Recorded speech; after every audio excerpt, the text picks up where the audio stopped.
The circulation pumps of the chilled glycol and circulation pump of the condenser. The two pumps here. Two pumps on the bearing assembly. You have sensors on it. It's flashing green. These sensors are pretty important. They are sensitive to temperature and vibration. If the temperature of the bearing assembly shall reach a temperature that is unsafe for the bearing assembly, it'll start flashing red. If there is a vibration in the bearing assembly, such as a pump coupling or something starting to fail, creating a vibration, the LEDs will start to flash red. The same on both pumps.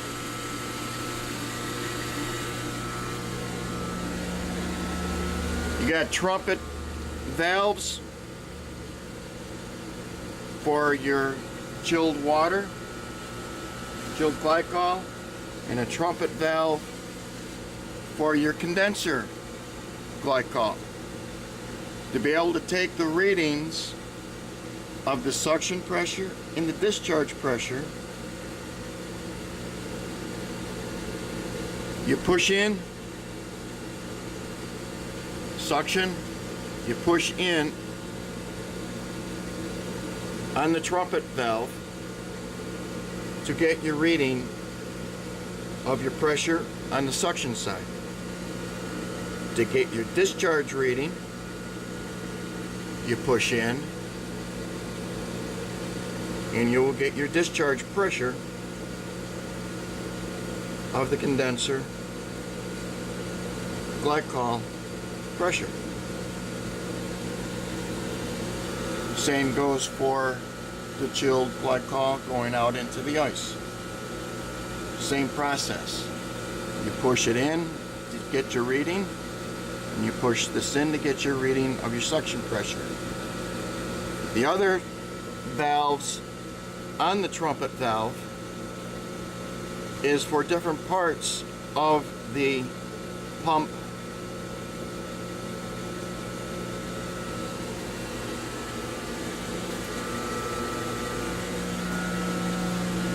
One will be taking a reading after the triple duty valve. One will be taking a reading before the triple duty valve. One will be taking a reading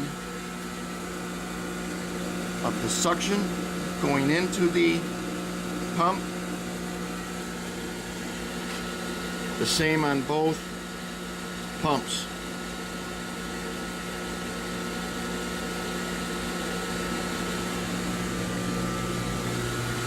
The chilled glycol pump is being controlled through the computer and the VFD, variable frequency drive. Once it receives a signal from the controller, the iView controller, computer, it will ramp up the speed of the chilled glycol pump and not just shock it on, cross the line start. It will ramp it up slowly to operating speed.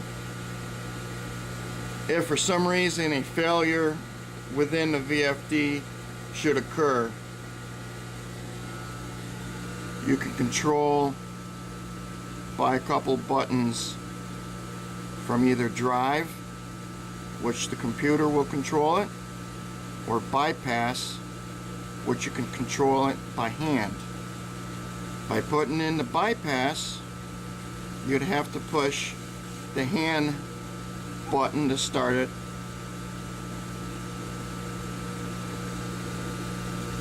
The red diamond is to stop it. The same with the cooling tower fan.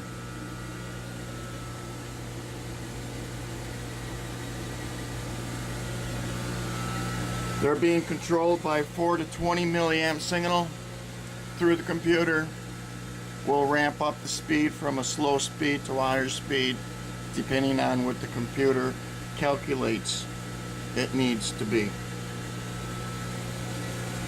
To the left here, you got your spray pump control, and we keep that spray pump for the cooling tower in auto. If you put it in the hand, it will bypass the computer and it will force it on. Same with the condenser. To the left of that, the condenser pump. Since the building has heat pumps in the building, we're going to keep this in the auto. And if you flip it over in the hand, we got it so it will remain on if anyone should make a mistake in putting in the hand and shutting the condenser pump down. If that happened to shut off and shut down, the heat pumps would trip and lock out. To keep the condenser pump running, it's always in auto or hand at this point, either or, because it's this function of this has been jumped out so that the condenser pump can continuously run and provide warm glycol to the heat pumps in the building to provide heat to the front offices.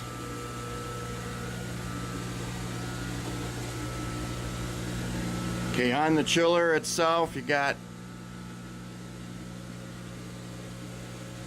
your leaving chiller, chilled water pressure gauge, your leaving chilled water temperature.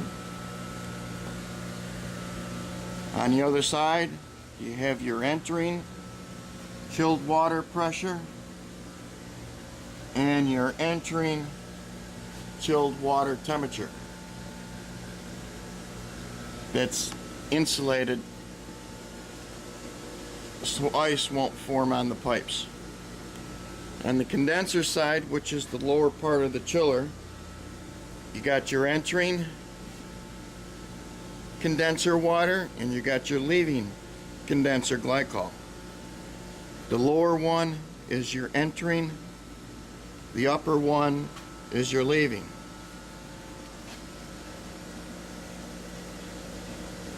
So as you're looking at the gauges from the back side of the chiller, you got your entering pressure.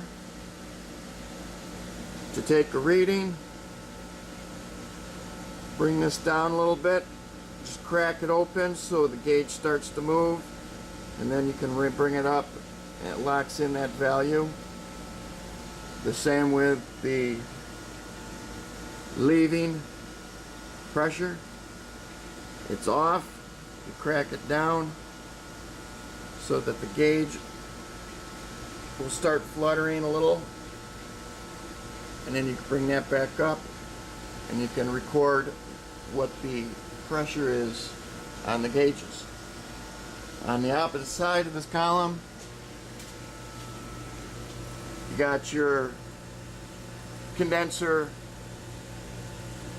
entering temperature and you got your condenser leaving temperature.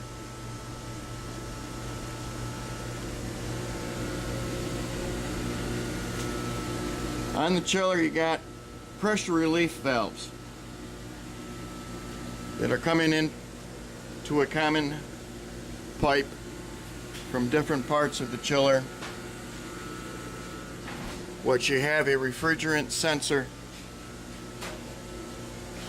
for the Sherlock to be able to let you know if a pressure relief valve had opened. This will sense that there had been an event of refrigerant going through the pressure relief, going over to the Sherlock. That's B sensor.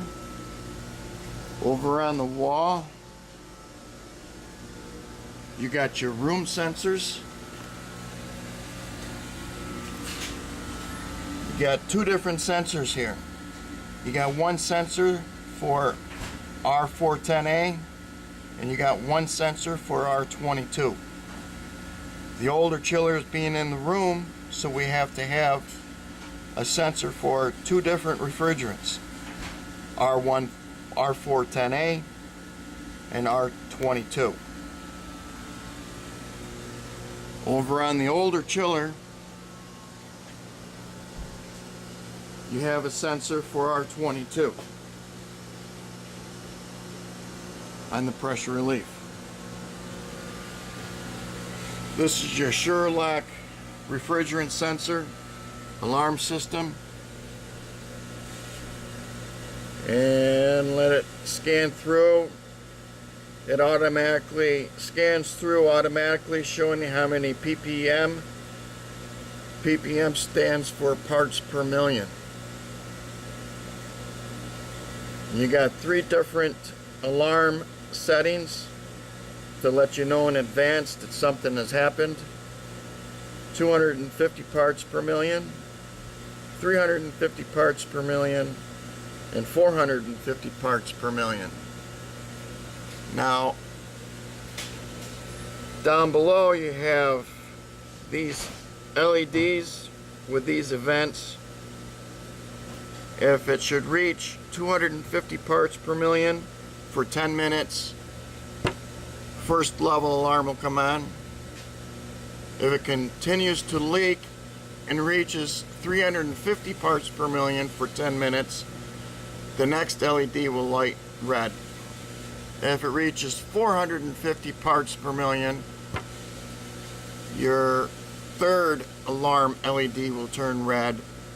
And if all 3 are in alarm for over 10 minutes, it puts the system into a general alarm, which the strobe lights will light, the horns will sound out in the skating rink, and the revolving lights will initiate. When this event happens, you have an exhaust fan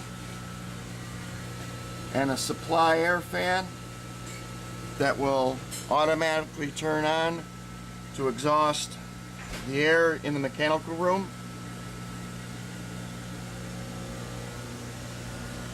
Until the alarm is cleared and the refrigerant leak has been repaired.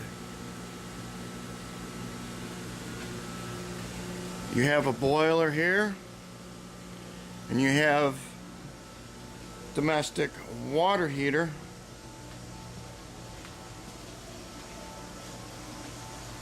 here. In the event of a refrigerant alarm going off, the mechanical room's gas through this solenoid valve will shut, and it will extinguish the burner on the domestic water heater, and the boiler to provide heat to the loop of the condenser for the heat pumps. If the chiller is off for a period of time, then we need warm heat going into the heat pumps.